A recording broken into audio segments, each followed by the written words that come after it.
Good day and welcome to our online message for this week. My name is Deanne Carter and I serve as the pastor of Margarettsville and Lower Granville Baptist churches.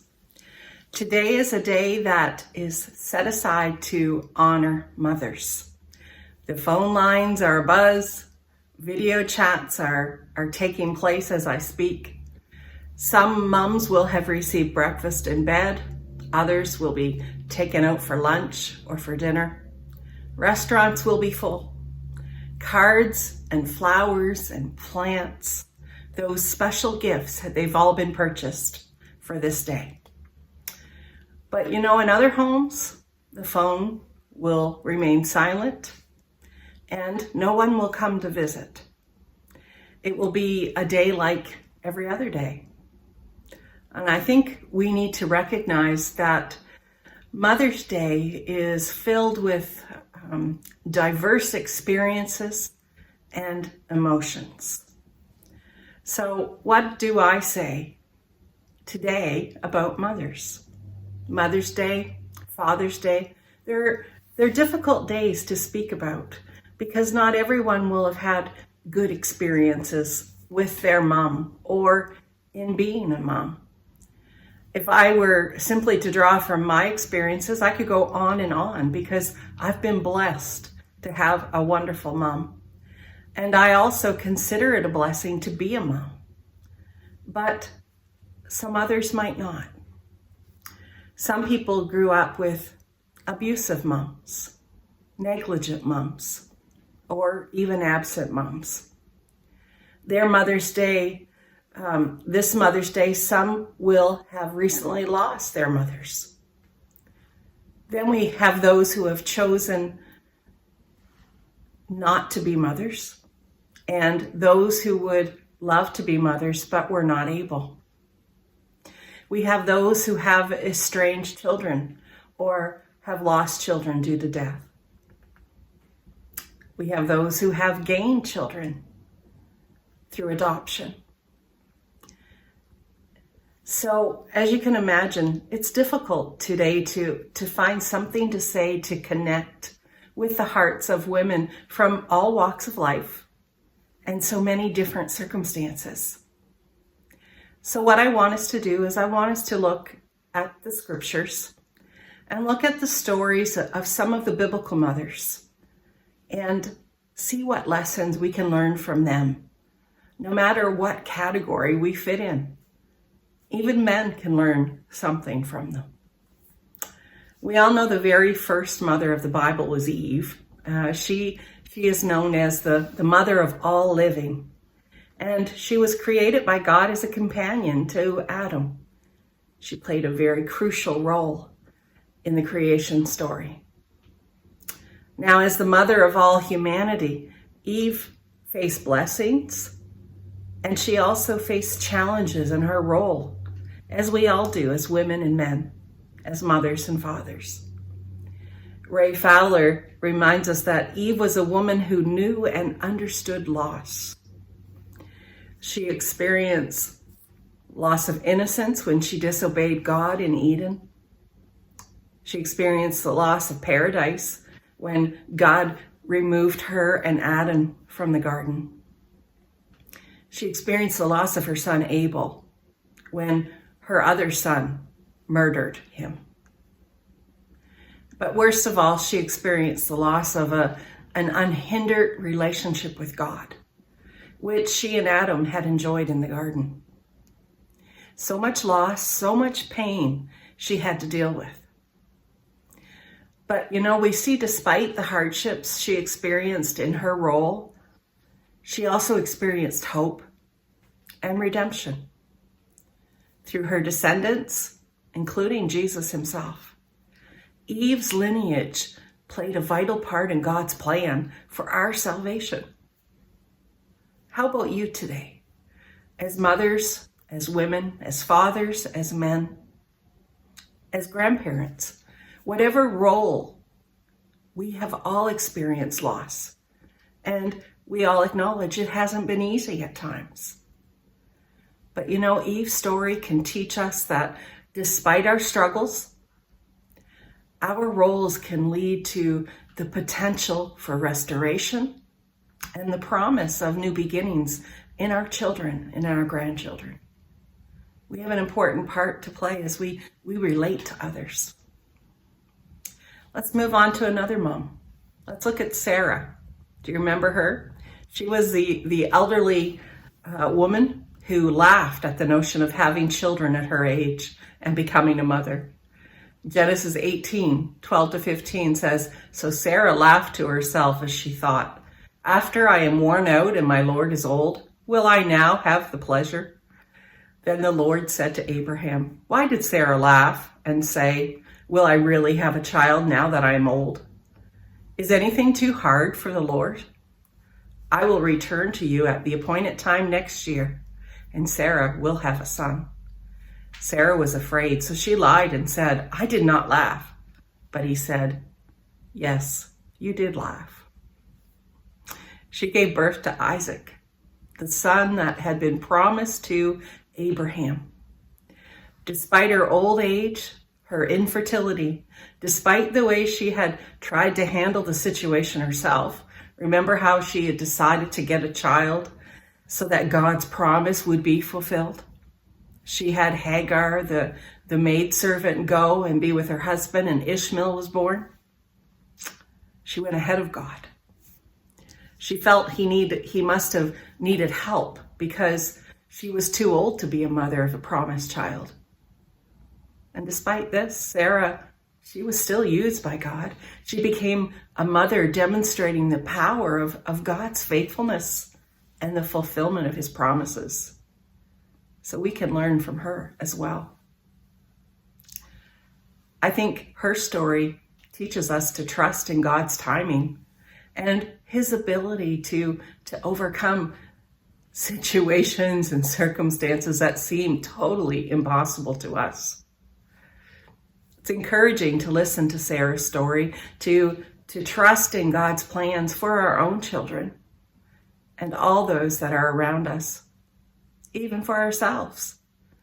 We simply need to persevere in hope and trust. And this really applies to everything in life as we walk by faith. Well, another mother is Hannah. She's remembered and known for her passionate prayers and her dedication to God. Remember how she longed for a child, so much so that she made a vow to dedicate her son to the service of God if her prayer was answered.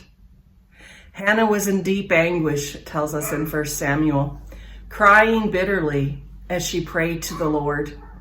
And she made this vow, "O Lord of heaven's armies, if you will look upon my sorrow and answer my prayer and give me a son, then I will give him back to you. He will be yours for his entire life. And as a sign that he's been dedicated to you, the Lord, his hair will never be cut." Well, we know God answered her prayer, and she gave birth to Samuel, whom she dedicated back to God and left at the temple at a very young age. He would grow up and he would become a great prophet and judge in Israel. What does her story teach us? Doesn't it remind you of the power of prayer? The importance of rendering our children to God's purposes? She could have changed her mind when she had him, but no, she kept her vow to God. "I asked the Lord to give me this boy, and he has granted my request. Now I am giving him to the Lord, and he will belong to the Lord his whole life." And they worship the Lord there. We can learn from Hannah, her example, the importance of seeking God in prayer and committing our children's lives to his care. Now, Mary, she holds a special place in Christian tradition because she was the mother of Jesus. And she demonstrated great faith and humility and obedience when she willingly accepted God's plan for her to conceive and bear the Savior of the world. Listen to her words to the angel. Mary answered, I am the Lord's servant. Let everything you've said happen to me. She was totally devoted to God's will and completely surrendered. Can we say this about our lives, or are we still trying to hang on to some control? What an inspiration to all of us. Mary was amazing, humble, devoted. Her example encourages us to trust in God's will and to surrender to his leading. And if we are blessed with children, to raise children with love and wisdom and faith. And if God chooses a path for us without children, to accept that plan from God as well. Jochebed, she was the mother of Moses, and she played a crucial role in history in the liberation of the Israelites from slavery in Egypt.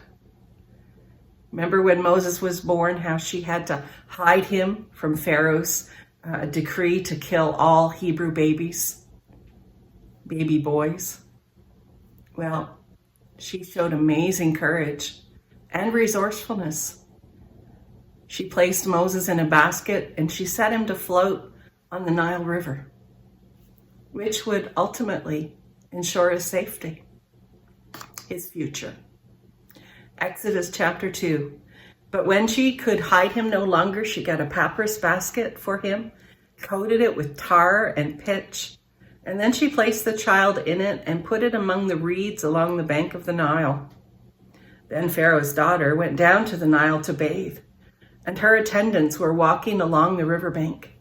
She saw the basket among the reeds and sent her female slave to get it. She opened it and saw a baby. He was crying, and she felt sorry for him. This is one of the Hebrew babies, she said. Then his sister asked Pharaoh's daughter, shall I go and get one of the Hebrew women to nurse the baby for you? Yes, go, she answered. So the girl went and got the baby's mother. She got Jochebed. Pharaoh's daughter said to her, take this baby and nurse him for me, and I will pay you. So the woman took the baby and nursed him. And when the child grew older, she took him to Pharaoh's daughter, and he became her son. She named him Moses, saying, I drew him out of the water. What can we learn from her today? Determination. Boy, she was determined to protect and nurture her child in a time of great adversity, even if it meant giving him up, letting go so that he could live. What a brave person she was. Elizabeth was the mother of John the Baptist, and he prepared the way for Jesus' ministry. Elizabeth and her husband Zachariah, they were both elderly, they were barren, but God blessed them with a child in their old age too. Luke 1 says, Elizabeth became pregnant and for 5 months remained in seclusion. The Lord has done this for me, she said. In these days he has shown his favor and taken away my disgrace among the people. Elizabeth's faithfulness and joy in the gift of motherhood, despite her circumstances, teach us about God's ability to bring life, to carry out his plans. This story can remind us that age or any other limitations do not prevent God from carrying out his purposes. He can do anything in any way he chooses. And the last mom I want us to look at is Lois. Remember her? She was the grandmother of Timothy, the mother of Eunice. It says in 2 Timothy that Lois was a woman of sincere faith, Paul said this about her. He said, I am reminded of your sincere faith, which first lived in your grandmother Lois and in your mother Eunice, and I am persuaded now lives in you also.